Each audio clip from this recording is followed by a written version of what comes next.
it's Noreen here with a new episode of What's for Dinner. And help, the holidays are coming because Easter is in a couple of weeks, and I've had so many people request Easter recipes that today is Sunday, April the 10th, and I am doing a whole bunch of recipes today so that we can have our Easter dinner tonight, because we have other plans for Easter that don't include a traditional dinner.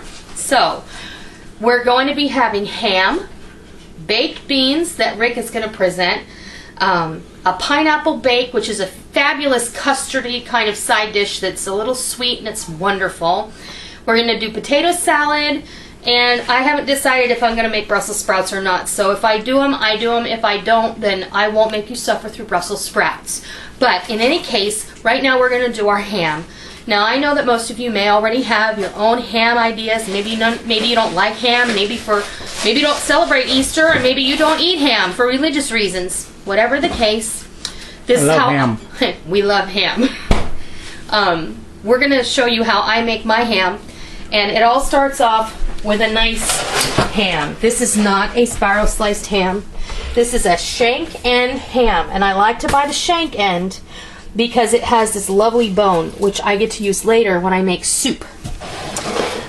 This is about a 10-pound ham, and I like this ham also because it still has the skin on it, and it has a nice layer of fat right under there. This is a nice juicy ham, and it's already smoked and cured, and it's delicious because Molly, pulled a piece off of it.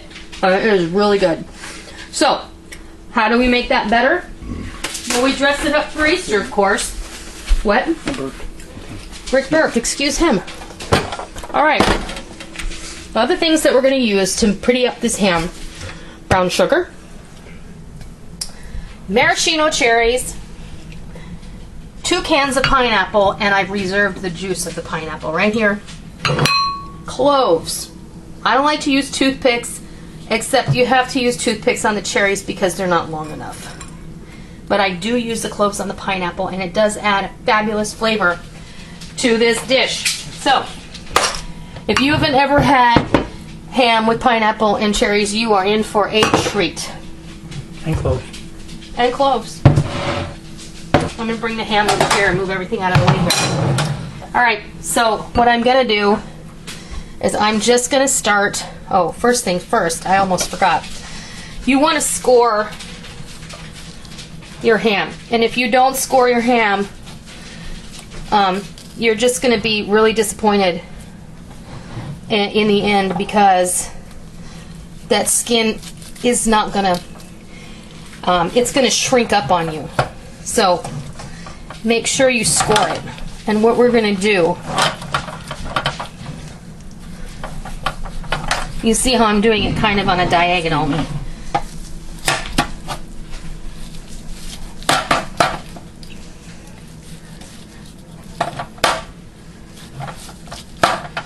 Don't be afraid of the ham.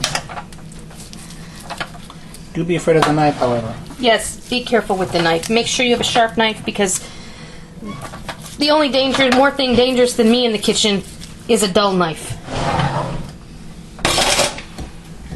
I am a dull girl with a sharp knife.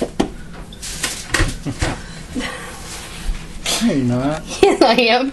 Alright, here's your pineapple, and this isn't going to work either. Alright, well, here. I also like to stud the cloves in the middle of each of those cross sections.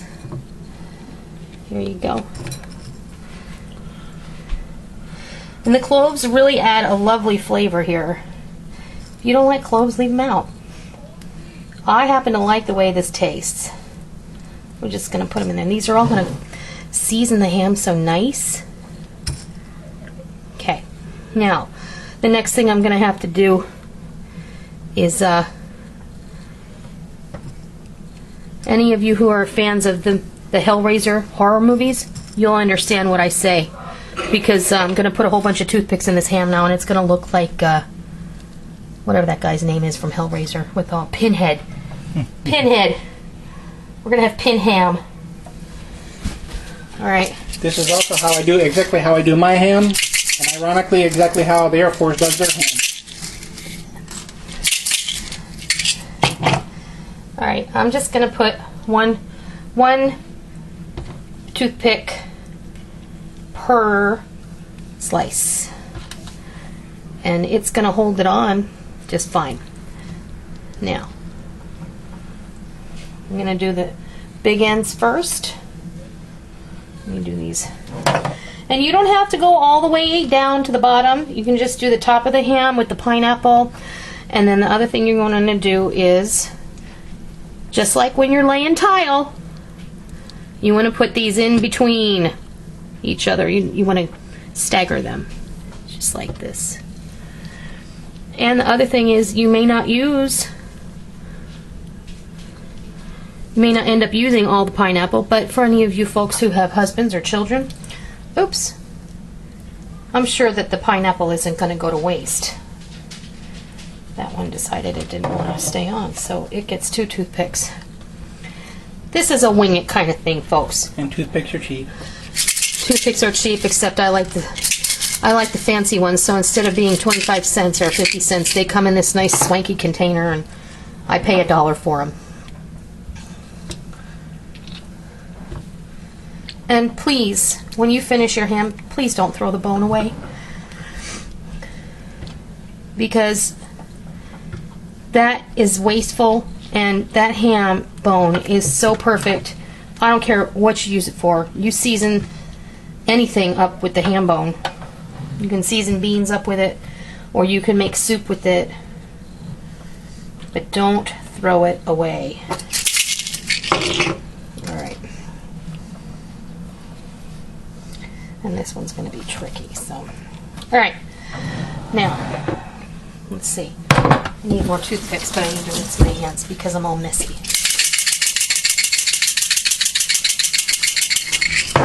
Okay, cherries.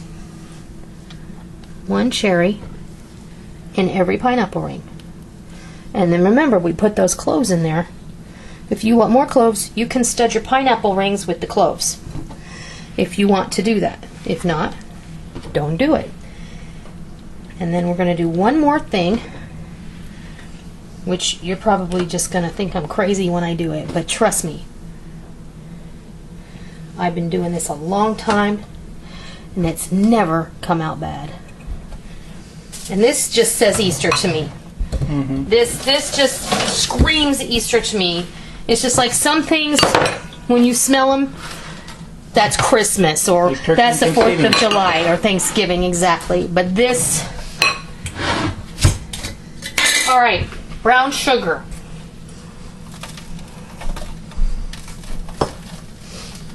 I kind of want you to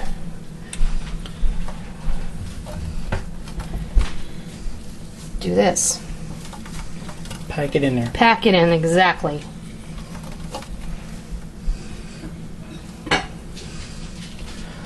And what this will do is it will cause this to caramelize, and it will candy, and it is going to be absolutely delicious. Get another handful here. Move this pan around because it's just. And yes, it's messy. And make sure you get the stuff off the bottom of the pan. We are going to put water in the bottom of the pan, and we are going to cover this with aluminum foil. Rinse my hands off. Clean up my mess.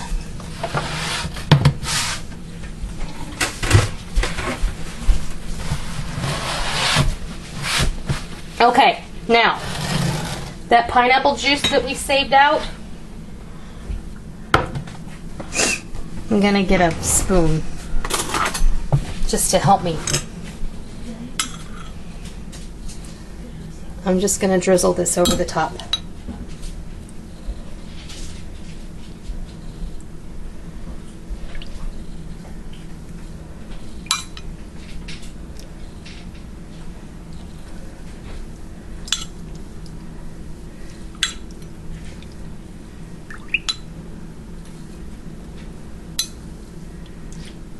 Okay, that's probably good right there.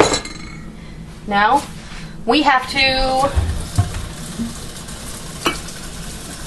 we're not going to use any more pineapple juice, so guess what? Don't dump that down the drain. Somebody will drink that.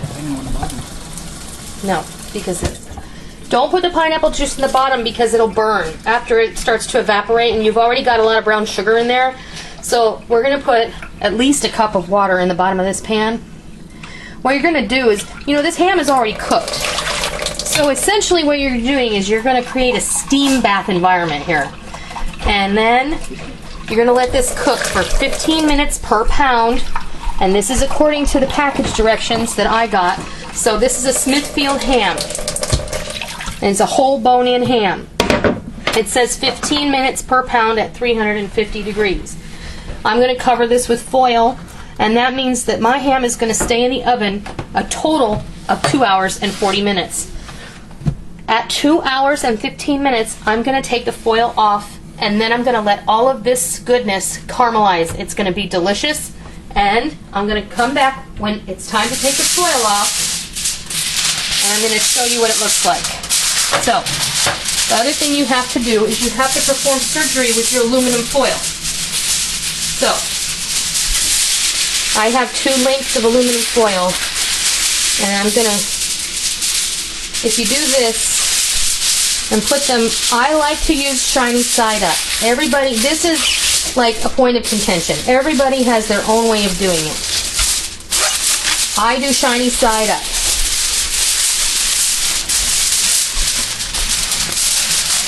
Your call. Get this around here. See, that was almost bad. And you see those toothpicks are starting to poke through. Don't worry about that. That's why we got this one. And it doesn't, just get it down there as best you can, okay? My oven is preheated at 350 degrees. I have the rack in the middle lower portion of the oven. And this is going to go in there for a nice little steam bath. And we'll come back in about 2 hours, and I will show you what this looks like when we take the foil off of it. Your house is going to smell amazing, and when you come back, I'm going to show you what it looks like, and I'll see you in a little while. When it's time to come out, I will reveal it to you in all of its glory, and you know what that time will be. We will fix you a plate of Easter goodness, because I know you're hungry. So we'll be back later. Okay, we are ready to fix you a plate. Look at that ham. Isn't it gorgeous? Or as we like to say, bourgeois. Okay. I know you want a piece of ham, so I'm going to get you the biggest, prettiest piece. As you can see, I sliced it off camera because I want to spare you my slicing skills. They're not so great. I'm going to get you a piece of this pineapple bake, which I actually did go ahead and add more marshmallows to. And don't worry about the fat on the ham because we share that with Sissy, Sophie, and Sammy. And we're going to get you some potato salad. And some of these delicious beans that Rick cooked up for us.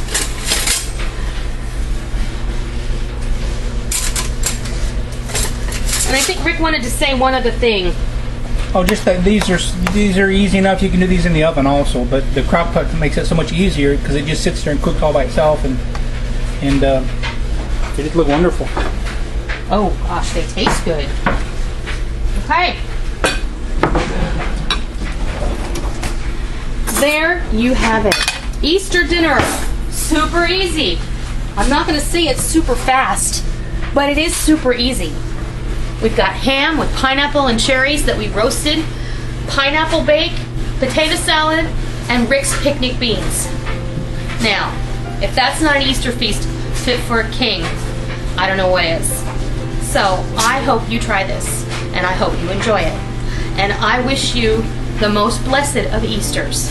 Until next time, Happy Easter!